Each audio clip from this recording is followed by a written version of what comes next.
Direct action day के लिए जब दिन चुना गया, वो मैंने पुस्तक में पूरा वर्णन किया, बहुत महत्वपूर्ण है। तो वो दिन जो था जी, वो रमजान का 17वां रोज था, और रमजान का 17वां रोज है वो इस्लाम के अंदर बड़ी मायने रखता है। रमजान के 17वें रोज बदर की लड़ाई हुई थी।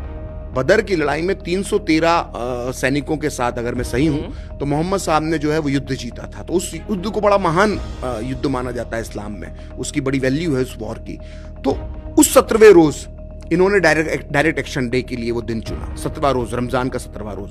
और उसके एक दिन पहले पर्चे बांटे गए, पूरे पर्चे मुस्लिम इलाकों में पर्चे बांटे गए। और आप मुझे अनुमति दे तो अपनी पुस्तक में वो मैंने पर्चे लिखे हैं कि जो पर्चे बांटे गए थे उसका कंटेंट क्या था, वो मैं आपको पढ़ के सुना देता हूं। तो उसमें कंटेंट ये था उस पर्चों का, और कितने नफरत से भरे थे आप इससे अंदाजा लगाइए कि मुसलमान भाइयों, तुम्हें ये याद रखना चाहिए कि रमजान के पाक महीने में ही आसमान से कुरान उतरी थी। रमजान के 17वें दिन अल्लाह की नेमत से हमारे पैगंबर ने अपने 313 मुसलमान साथियों के साथ बद्र की लड़ाई में बहुत सारे काफिरों पर पहली जीत हासिल की थी। ये जिहाद का आगाज था। ये वही रमजान का महीना है जिसमें सिर्फ 10,000 मुसलमानों ने मक्का पर फतेह पाई और इस तरह से इस्लाम की हुकूमत की नींव डाली थी। लेकिन ये बदकिस्मती है कि हिंदुस्तान में हम 10 करोड़ मुसलमान होने के बाद भी हिंदुओं और अंग्रेजों के गुलाम बनकर रह गए हैं। तो इस तरह से इस्लाम के नाम पर ये पर्चे बांटे गए और भड़काया गया।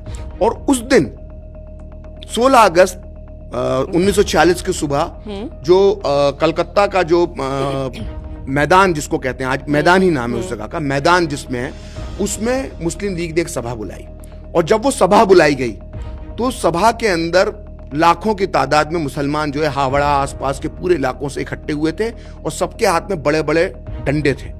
तो अंग्रेज अधिकारी जो फोर्ट, एक वहां पर जगह जहां पे ब्रिटिश आर्मी का हेडक्वार्टर था, तो वहां का एक अंग्रेज अधिकारी सब कुछ देख रहा था। उसने अपनी पुस्तक में लिखा है कि दूर से सिर्फ सर मुंडे ही मुंडे नजर आ रहे थे, इतनी भीड़ थी।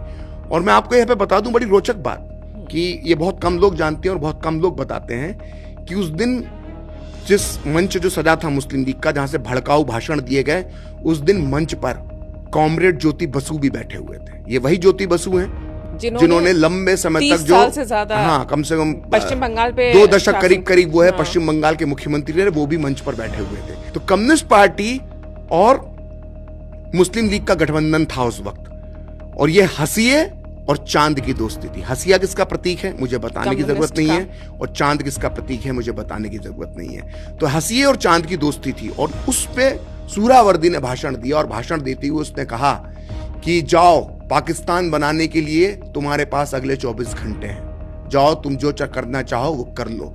उसके बाद जो भीड़ आई, उसने जो किया वो बहुत ही लोमहर्षक वर्णन उसके मिलते हैं। उनमें से कुछ एक मैंने लिखा है और वो आपको मैं पढ़ के सुनाता हूँ कि जो एक लियोनार्ड मोस्ले जो ब्रिटिश पत्रकार थे, उन्होंने अपनी पुस्तक में लिखा है ऐसी क्रूर घटना का वर्णन कि भीड़ जब मैदान से बाहर निकली, मुसलमानों की भीड़, तो उसने क्या किया।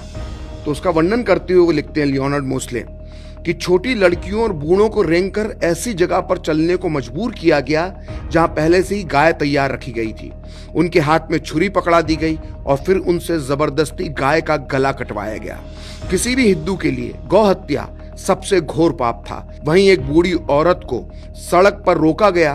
पहले तो भीड़ ने उसे चिढ़ाया, फिर उसके साथ धक्का मुक्की करने लगे और फिर खटाक की आवाज के साथ बुढ़िया के सर पर लाठी का वार हुआ। तो इस तरह से दंगा फैलना शुरू हुआ, और जो भीड़ निकली मैदान से वो तैमूर लंग और नादिर शाह की जो फौज थी, ऐसी भीड़, क्रूर भीड़ थी। रास्ते में जो भी हिंदू मिला उसको काटते गए, मारते गए, और अगले 3 दिन तक कलकत्ता को हिंदुओं की लाशों से पाट दिया। मतलब उस वक्त जब दंगों के बाद जब सफाई हुई तो लोगों के सीवेज जो थे वो भर गए थे। तो जब सीवेज खोले गए तो उनके अंदर लाशें अटी पड़ी थी। तो इतने लोग उस वक्त कलकत्ता की सड़कों पर मारे गए, और सारे हिंदू थे पहले 3 दिन। तो ये उस समय दंगे की शुरुआत जो है डायरेक्ट एक्शन डे की उस तरह से होती है।